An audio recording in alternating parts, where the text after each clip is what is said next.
Então eu gostaria de falar 7 coisas que eu preciso deixar de ser.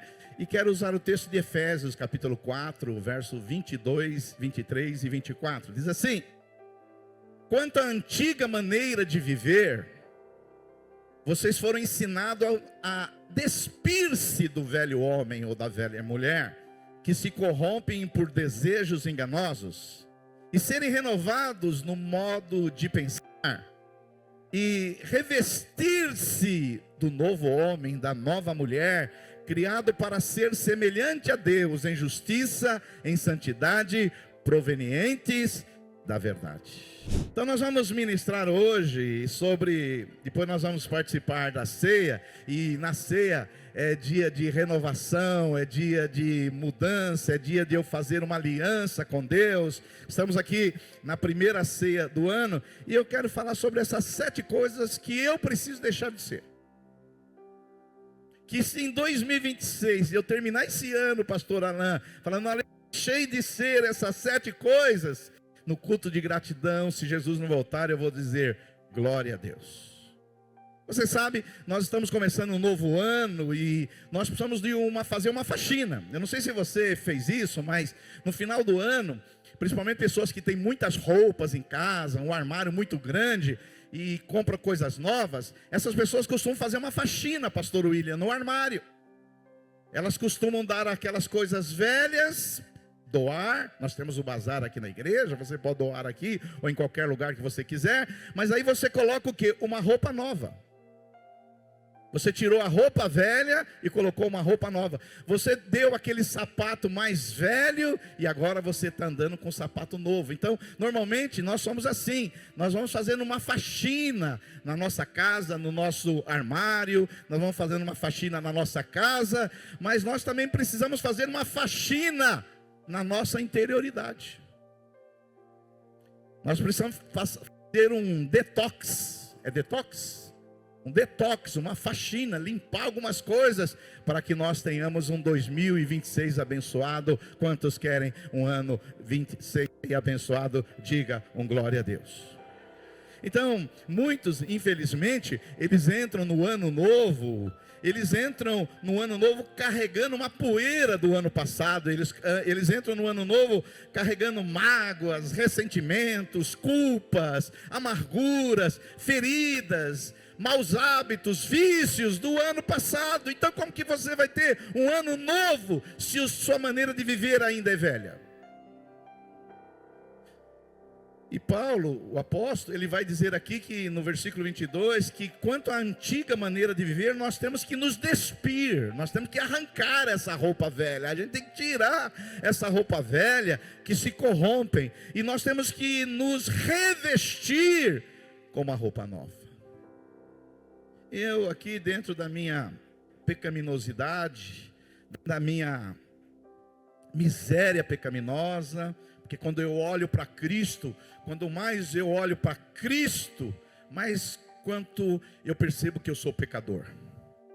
E sei que Jesus é o nosso modelo de vida, de existência. Jesus, ele não só veio morrer para nos salvar, ele veio morrer para ser um modelo de vida, de existência. Jesus veio para nos mostrar como Deus deseja que nós vivamos. Essa é a maneira. E eu agora, dentro do molde que é Jesus é o molde de vida, Jesus é o molde, a moldura. E quando eu tento colocar o Silvio Galli dentro dessa moldura aqui, eu vejo que precisa muita coisa eu deixar de fazer. Você está comigo nessa?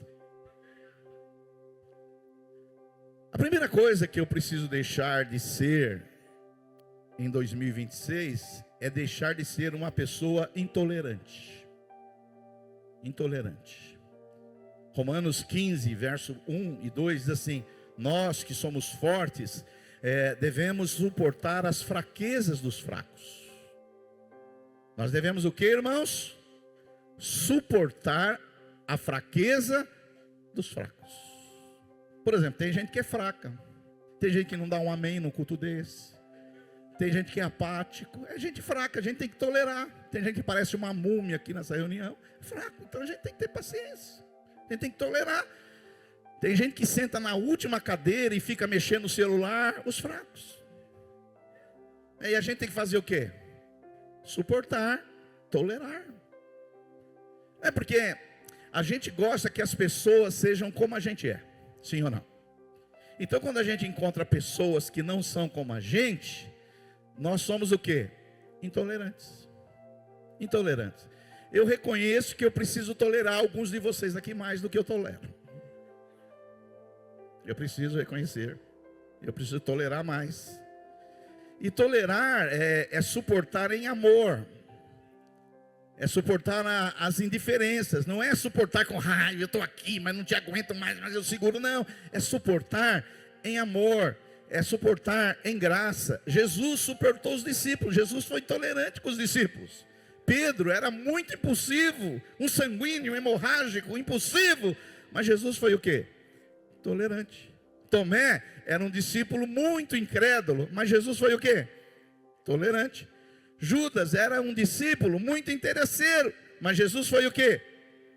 Tolerante. Eu quero dizer para você que tolerância é um sinal de maturidade espiritual. Quanto mais tolerante você é, mais maduro espiritual você é. Por exemplo, eu percebi que esse ano eu estou sendo mais tolerante com os motoqueiros.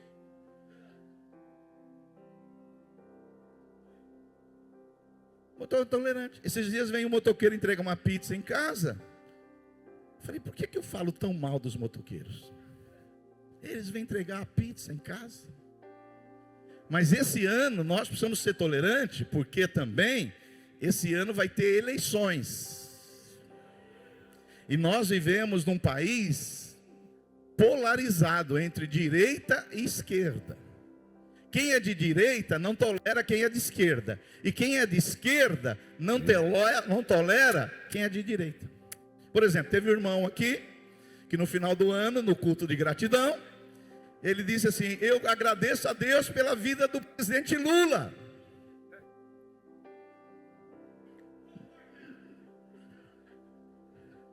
Aí alguns irmãos me chamaram e falaram, pastor, tem que chamar esse irmão e exortar esse irmão.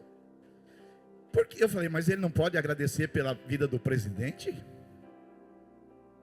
Você é um intolerante. Você percebeu que eu coloquei eu, mas eu estou falando dos outros aqui sobre intolerância, né? Eu quero que em 2026 eu seja uma pessoa mais tolerante. E esse ano tem eleição. Nós precisamos ter tolerância com aqueles que pensam diferente da gente, tem uma outra visão do mundo. Eu percebi que eu sou uma pessoa intolerante nessa questão, eu preciso melhorar muito. Por exemplo, tem pessoas aqui que pensam politicamente diferente de mim, mas são meus irmãos queridos, foram lavados pelo sangue de Jesus. Eu sei que vocês não estão gostando disso, mas vai piorar agora. Você sabe, se me ouve há algum tempo, você já sabe o que eu penso, o que eu prego. Na última eleição para presidente, o meu candidato perdeu. E eu fiquei muito triste. E aí, o que aconteceu? Eu fui convidado para pregar no Conselho de Pastores de Santo André. Eu fui convidado logo depois da vitória do presidente Luiz Inácio Lula. Fui convidado para pregar. E vou dizer para você, eu estava muito triste, porque eu era uma pessoa intolerante. Aí o que aconteceu? Você sabe, para pregar para pastores, pastor é a pior espécie que você tem para pregar, se você não sabe. Pastor, ele só é intenso quando ele pega o microfone, mas quando eles sentam aí, eles são os piores ovelhas que tem. Sabia disso? Eles não dão glória a Deus. Quando eles pegam o microfone, é glória a Deus, amém. Mas quando eles sentam aí, eles viram os piores. Eles viram os piores. Estou falando a verdade para você. E não é só os daqui. Os daqui não? Então os daqui não. Os de fora. Mas é difícil. A gente que prega para pastor sabe, porque é assim que funciona. E talvez nós não vamos mudar isso. E aí eu fui convidado. E aí teve o louvor, teve um momento de comunhão. Olha só, há 3 anos atrás. Eu muito triste, que meu candidato tinha perdido. Aí teve um pastor que pegou o microfone E eu estava triste, que o meu candidato tinha perdido. Ele pegou o microfone e falou assim: agora nós vamos orar pelo presidente Lula. Olha, lá naquela época foi a pior. Irmãos, vocês não sabem como o clima ficou ruim. Aí o pastor falou: agora nós vamos orar pelo presidente. Ou eu vou falar para você, você não ouvia nem um bocejo. E vou confessar para você, eu também fiquei mentindo, eu fiquei com a cabeça curvada e eu também não orei. Por quê? Porque eu era uma pessoa intolerante. Porque se o presidente Lula não for sábio, não tiver sabedoria para administrar o país, todos nós vamos sofrer, porque as decisões dele vão influenciar a nossa vida. É verdade ou não? Então, a partir de hoje você vai orar pelo presidente Lula. E não é só isso, orar pela Janja, para ela gastar menos agora, em nome de Jesus.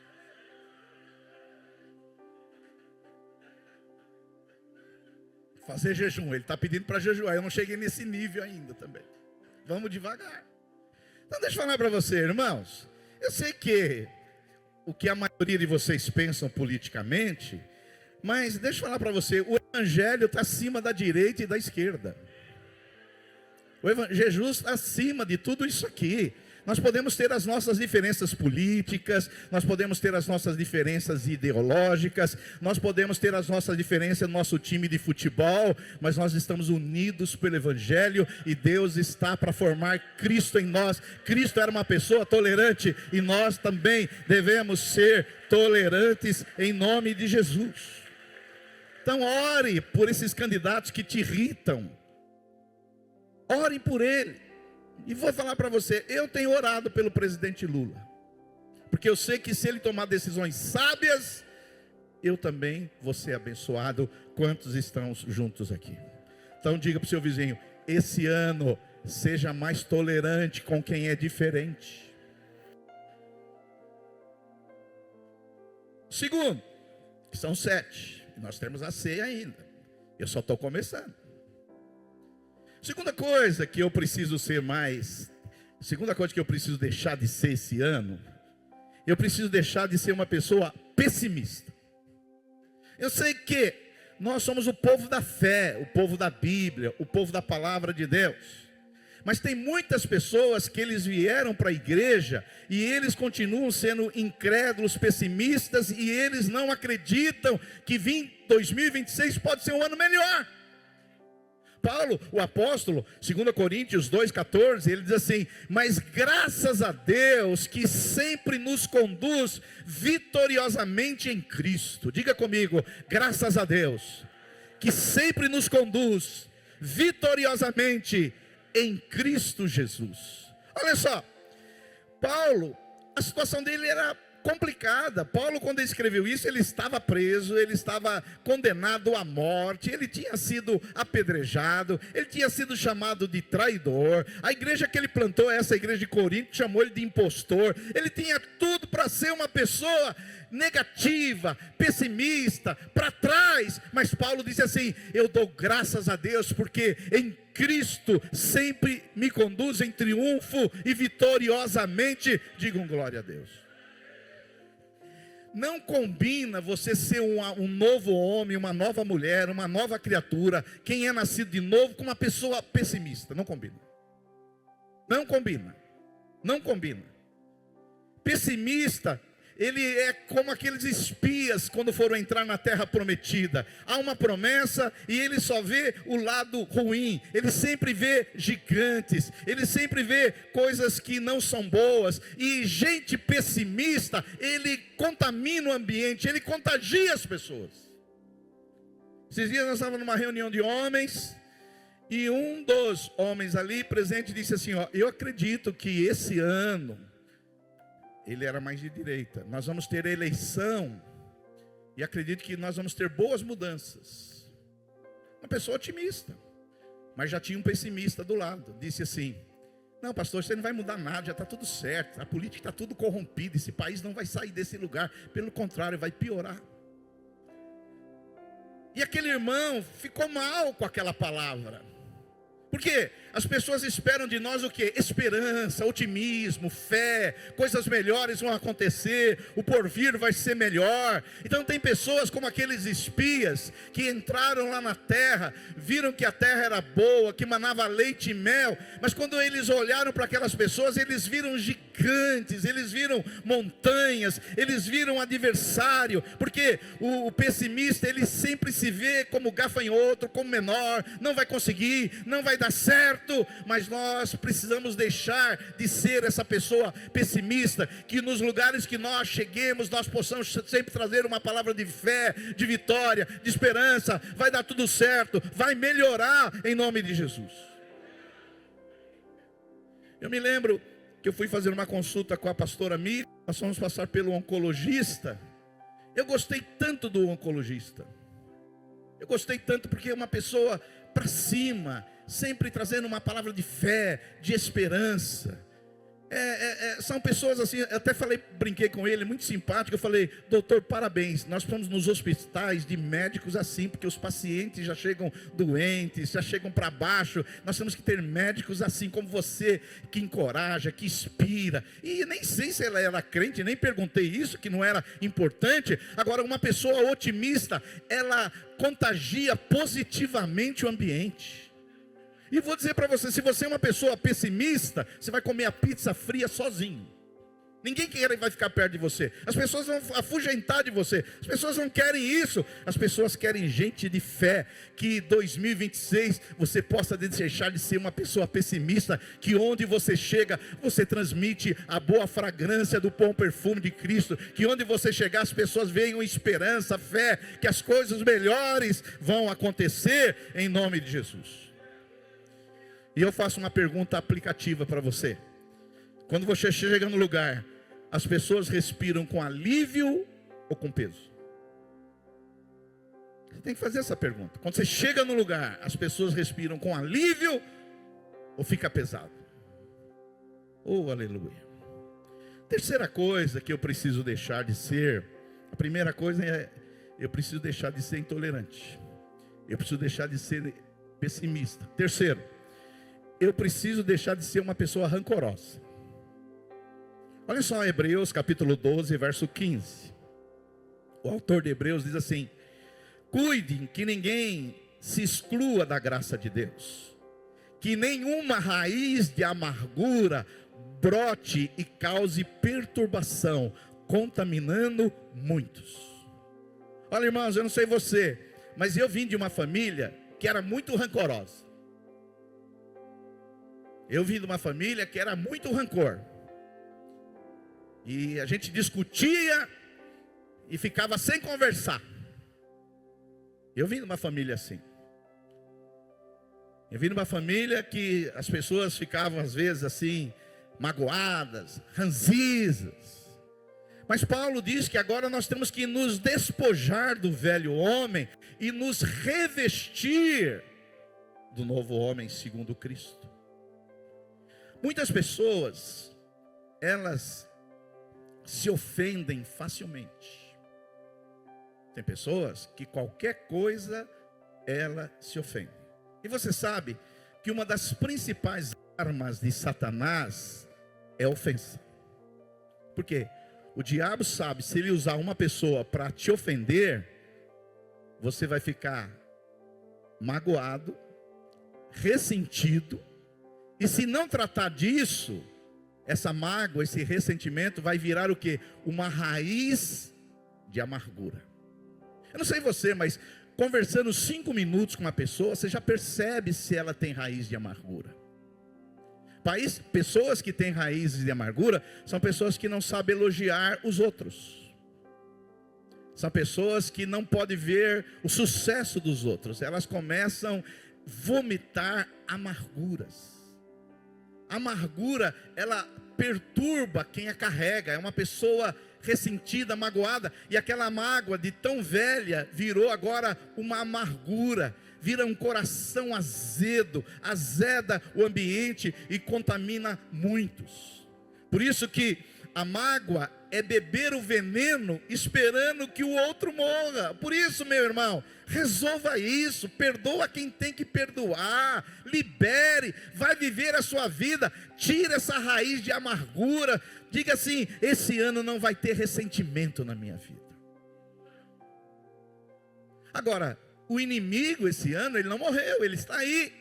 Ele vai usar seu marido, sua mulher, seus amigos, seus vizinhos, as pessoas. Para quê? Para te ferir. Porque essa é a arma do maligno. É a principal arma, eu creio. Ele quer ferir você. Às vezes através de uma palavra, através de uma ação, de um procedimento. As pessoas às vezes vão ficando feridas, magoadas. E o problema? Quando isso vira uma raiz de amargura. Eu não sei se você já teve raiz de amargura. Eu já tive. Porque eu achei uma época, há muitos anos atrás, que eu fui injustiçado, que eu não fui valorizado. Aí eu permiti que aquilo me ressentisse. E aí eu azedei. Só que como isso demorou muito tempo, o ressentimento foi crescendo como uma árvore e virou uma amargura. Como é difícil lidar com pessoas amargas. Mas você não está aqui para ser uma pessoa amarga. Você está aqui para ter a doçura de Cristo e o bom perfume de Cristo.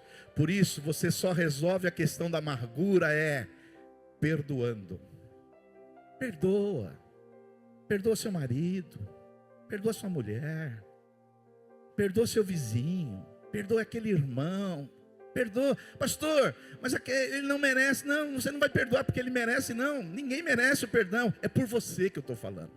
Para você resolver a sua interioridade, ser seu mundo interior organizado e agora viver tranquilo, em paz.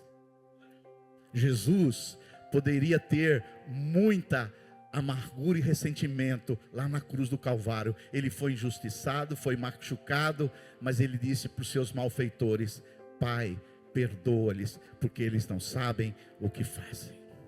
Que 2026 não haja nenhuma amargura, nenhum ressentimento na sua vida, para você viver para a glória de Deus. Quantos podem dar um glória a Deus aí? Aleluia. A quarta coisa que eu preciso deixar de ser em 2026, eu preciso deixar de ser uma pessoa hipersensível. Eu preciso deixar de ser uma pessoa hipersensível. Essas pessoas são presas fáceis na mão do inimigo.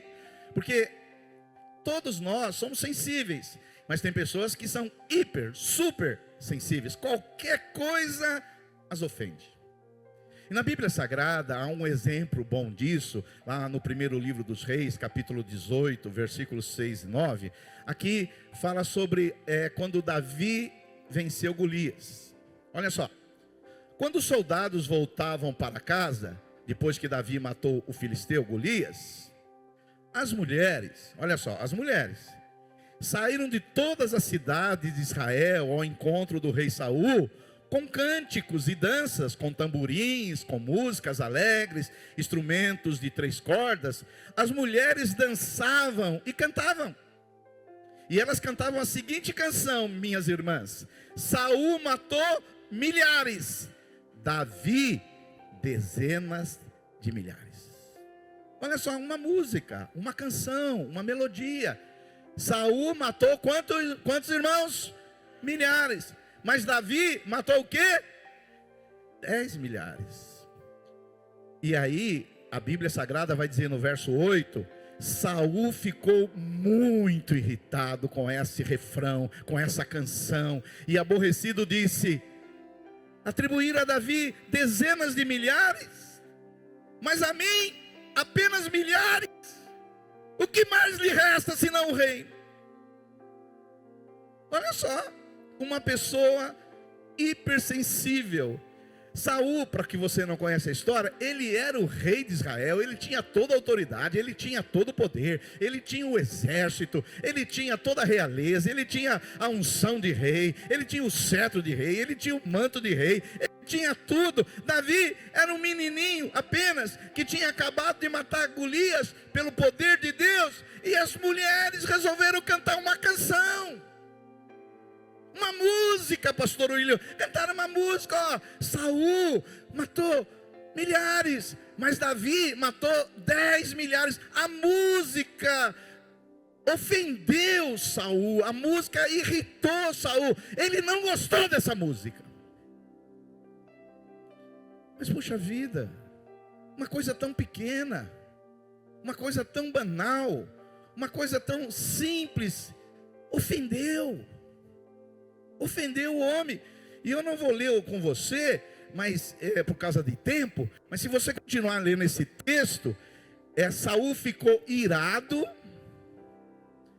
E de tão irado que ele ficou, no outro dia um espírito maligno entrou nele. E a partir dali ele começa a perseguir Davi. Irmãos, eu preciso deixar de ser uma pessoa muito sensível. Eu sei que quando você ouve sensibilidade, é sempre do lado positivo. Mas tem pessoas que com a sua hipersensibilidade, elas se ofendem com qualquer coisa. Por exemplo, tem pessoas que talvez hoje aqui, porque alguém talvez nem tenha visto e não a cumprimentou. Puxa vida, o pastor Alan não me cumprimentou. Ele não me ama. Ele não me quer. Eu não sou amado nessa igreja. Às vezes ele nem viu você, filho. Tem pessoas que com qualquer coisa, às vezes tem pessoas que no trânsito o cara xingou sua mãe. Xingou a mãe. Aí a pessoa fala: puxa vida, a minha mãe, aquela mulher tão piedosa, tão santa, uma mulher tão temente a Deus, esse motoqueiro falou que minha mãe é isso. Aí eu pergunto para você: a sua mãe é isso que ele falou? Não. A sua mãe tem esses predicativos negativos? Não. E por que você ficou tão mal? Isso é hipersensibilidade. E vou dizer para você, no mundo evangélico tem muita hipersensibilidade. As pessoas se ofendem muito fácil. Eu vou falar para você. Vocês sabem que eu vivo num contexto de jogo de futebol. Você sabe, pastor William. Você já foi lá. Lá o que acontece? As pessoas xingam, as pessoas batem, as pessoas se dão canelada, elas se dão carrinho, e tal, brigam, empurram. Mas aí quando ele sai do campo, passou a linha, eles falam: ó, acabou. E aquela briga que passou? E aquele probleminha lá, passou? E aquele, acabou.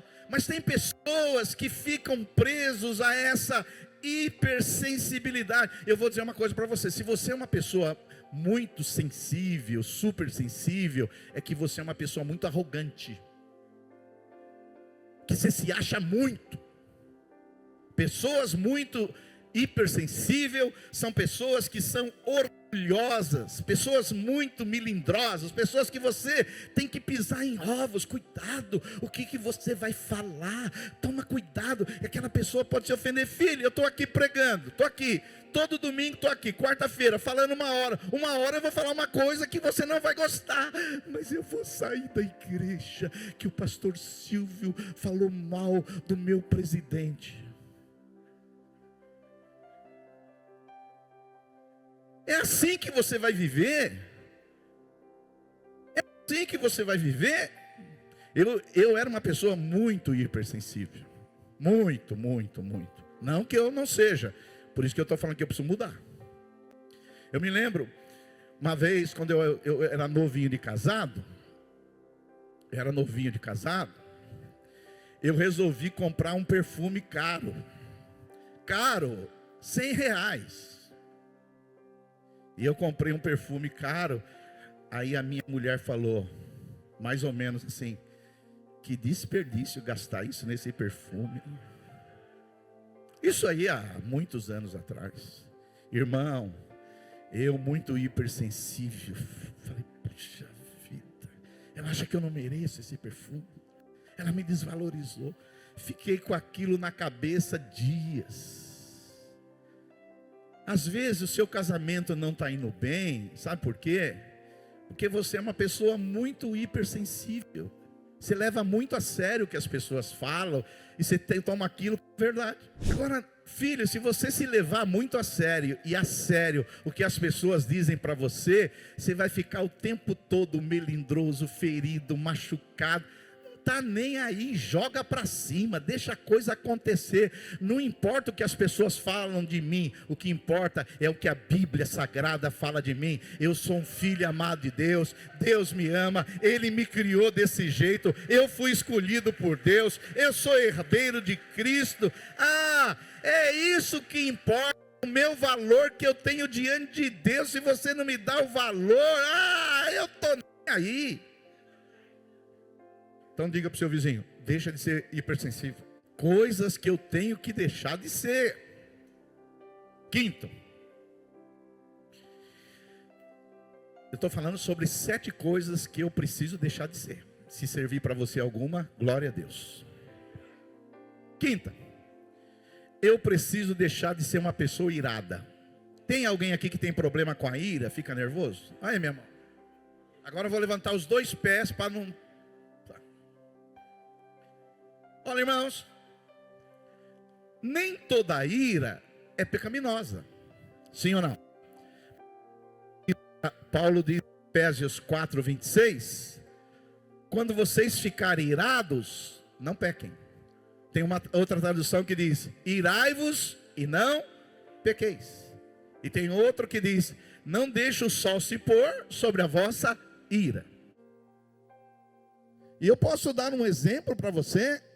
Moisés, você sabe, Moisés é considerado o maior líder da velha aliança, e ele conduziu o povo na terra, para a terra prometida. Ele aguentou aquele povo 40 anos no deserto, e chegou um momento que o povo lá de Israel, eles estavam com sede, e eles pediram água no deserto, e Deus falou para Moisés, ei Moisés, fale a rocha, e ela vai gerar água. Moisés estava tão irado, tão nervoso, sabe o que ele fez? Ele bateu na rocha, de tão irado que ele estava. Aí Deus falou para ele, por causa dessa ira, você pensou irrefletidamente, você foi impulsivo, você não vai entrar na terra prometida. Por causa da ira, Moisés não entrou na terra prometida. Às vezes, irmãos, por causa da ira, nós vamos perder relacionamentos, tem pessoas que não vão querer andar mais com a gente, tem pessoas que vão manter distâncias com a gente, tem gente que fala, você é explosivo, não quero saber. Talvez você perdeu um bom casamento por causa da sua ira, talvez você perdeu um bom emprego por causa da sua ira, mas o Senhor está aqui para que o Espírito Santo venha trazer paz, apaziguar a ira do nosso coração, para que nós possamos viver uma maneira que agrade Ele. Quantos podem dar um glória a Deus aí? Aleluia. Eu reconheço que em 2026, uma coisa que eu preciso tirar da minha vida é a ira. Alguém aqui também reconhece isso? Aleluia. Estamos no meio de pecadores, porque se ninguém levantasse a mão, eu ia achar que nós estamos no meio de anjos e querubins. Sexto, para a gente ir para o encerramento, para participar das cedas. Essa mensagem aqui, acho que eu devia pregar umas 10 mensagens dessa aqui. Não é verdade? É coisa que a gente precisa mudar, porque Jesus está aqui para nos transformar de glória em glória. Outra coisa que eu preciso deixar de ser em 2026, eu preciso deixar de ser uma pessoa descomprometida com Deus e com a igreja. Eu estou falando isso aqui, esse ponto entrou aqui hoje, porque tem gente aqui que só vem no dia da ceia, que nós chamamos os ceieiros. Tem os ceifeiros e os ceieiros. Você sabe que tem gente que infelizmente ele só vem no culto do dia da ceia. Mas o autor de Hebreus diz em Hebreus 10:25, não deixemos de nos reunir como igreja. Olha só, é uma ordem.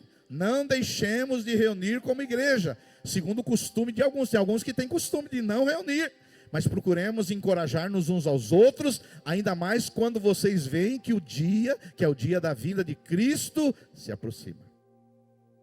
Deixa eu falar para você, irmãos, nós vivemos uma época que não é um problema nosso aqui da Água Viva, é um problema mundial de rodízios. As pessoas são que nem o Tragás, é semana sim, semana não. Agora, congregar é um mandamento. Congregar é uma disciplina espiritual. Congregar é aquilo que o Senhor nos deixou. Então, eu não tenho a opção de não congregar. Congregar é uma ordem. Só que hoje, eu estou lendo um livro, depois eu vou botar no grupo para vocês, que chama A Paz do Diabo. Você jamais compraria esse livro, né? Mas ele é escrito por um grande pregador, eu esqueci o nome dele agora, o príncipe dos pregadores, se alguém lembrar o nome dele.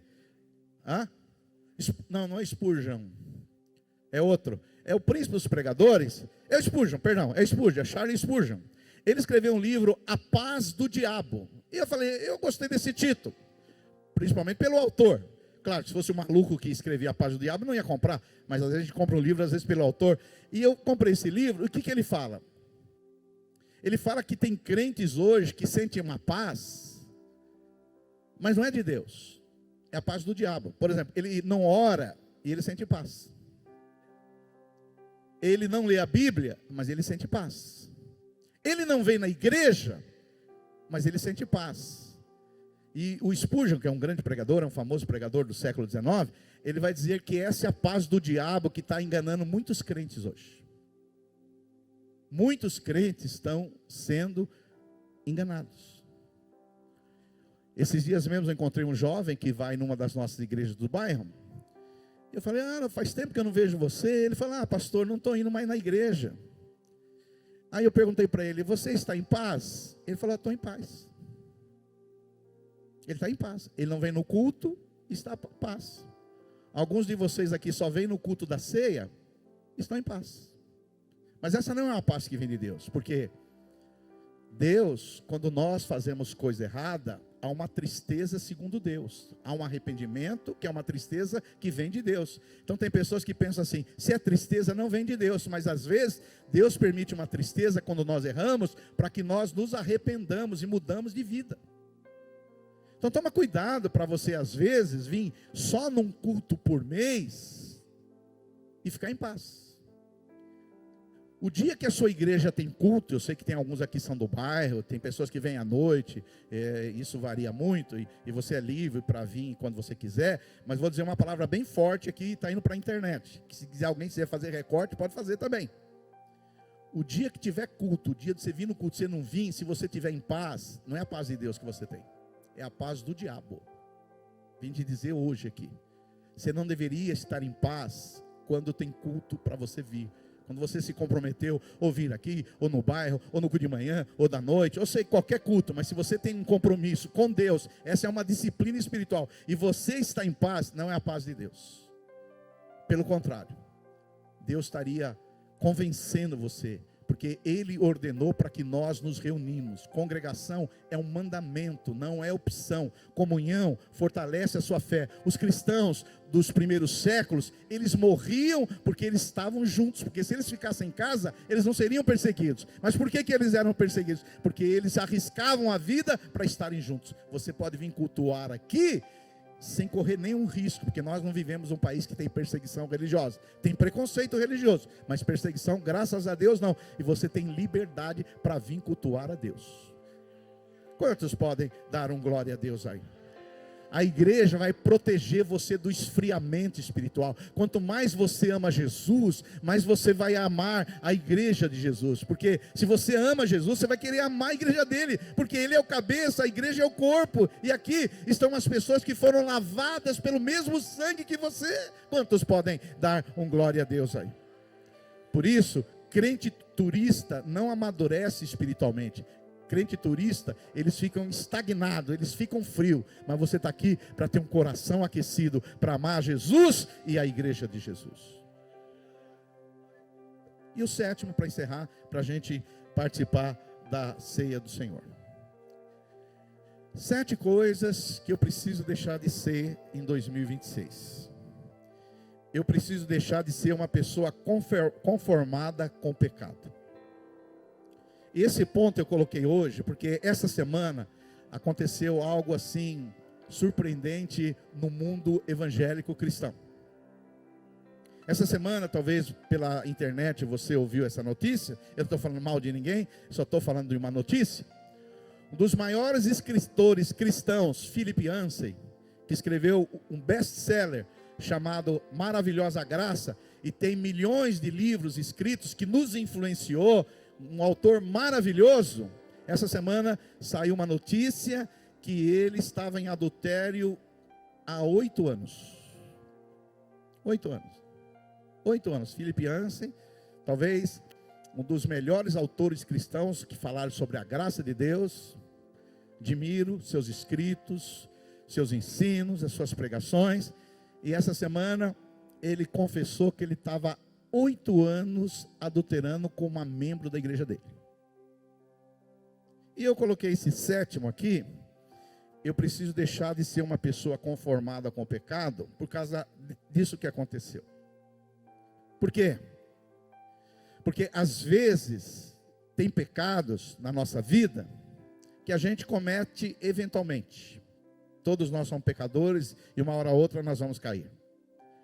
Mas quando o pecado começa a se tornar um vício, um hábito, e eu me conformo com aquilo, aí há um problema. Por isso que Hebreus capítulo 12, verso 1 diz assim: portanto também nós, uma vez que estamos rodeados por tão grande nuvem de testemunhas, a Bíblia diz assim: livremos-nos de tudo que nos atrapalha. Tem uma tradução que diz que nos embaraça, e do pecado que nos envolve, e corramos com perseverança a corrida que nos está proposta. Deixa eu falar para você. O pecado, quando ele se torna algo normal na nossa vida, esse é um problema sério. Quando o pecado nos acomoda, quando a gente se acomoda com aquele vício, com aquele problema, nós temos um problema sério aí. Você vê, esse autor, quer dizer, o que vai acontecer com a família dele? Eu não sei você, mas se eu fosse casado com uma mulher que me traía 8 anos, eu ia ficar com uma mulher que me trai 8 anos? Você ficaria? Não sei se a mulher vai ficar com ele. Eu não ficaria. Porque 8 anos é muito. Filho, pastor, nós não podemos falar nada, porque a Bíblia diz que aquele que está de pé, cuide para que não caia. É verdade. É verdade. A gente está de pé hoje e não sabe se está amanhã. Mas vou falar para você, a pessoa cair, nós aqui cuidamos de pastores. Aqui em Mauá, graças a Deus, nós nunca tivemos esse problema. Mas fora de Mauá, nós já tivemos esse problema. Nós restauramos, nós conciliamos. Mas pessoas que caiu ali, uma caída, uma derrapada, uma tentação, mas 8 anos.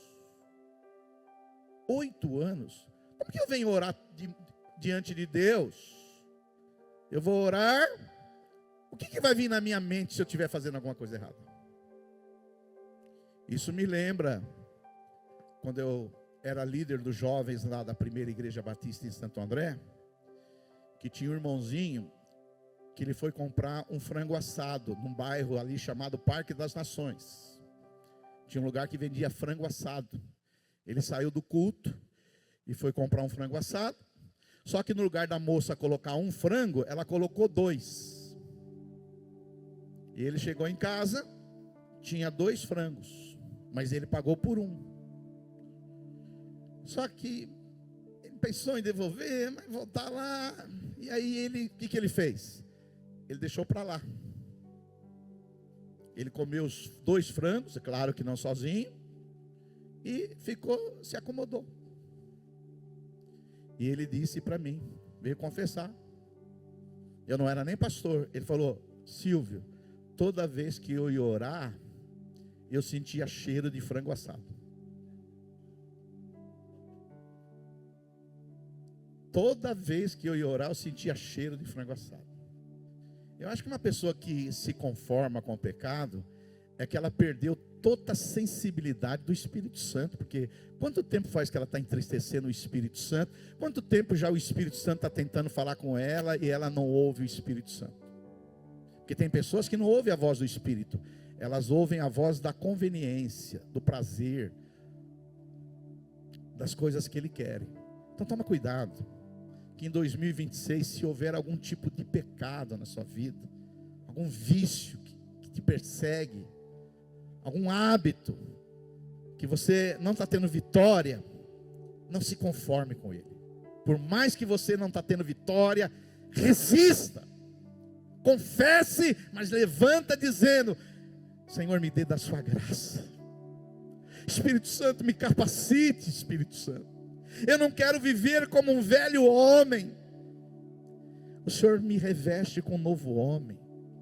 Porque a sua palavra diz que se eu confessar o meu pecado, o Senhor é fiel e justo para perdoar os meus pecados e me purificar de toda justiça.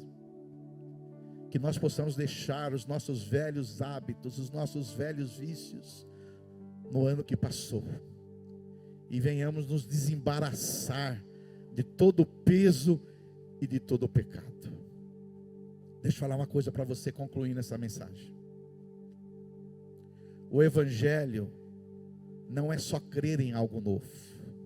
O Evangelho é deixar de ser velho e viver como nova criatura. O Evangelho é todos os dias se despir, tirar a roupa velha e colocar uma roupa nova e viver como um novo homem, se renovando para que cada dia seja semelhante a Jesus Cristo. Diga glória a Deus.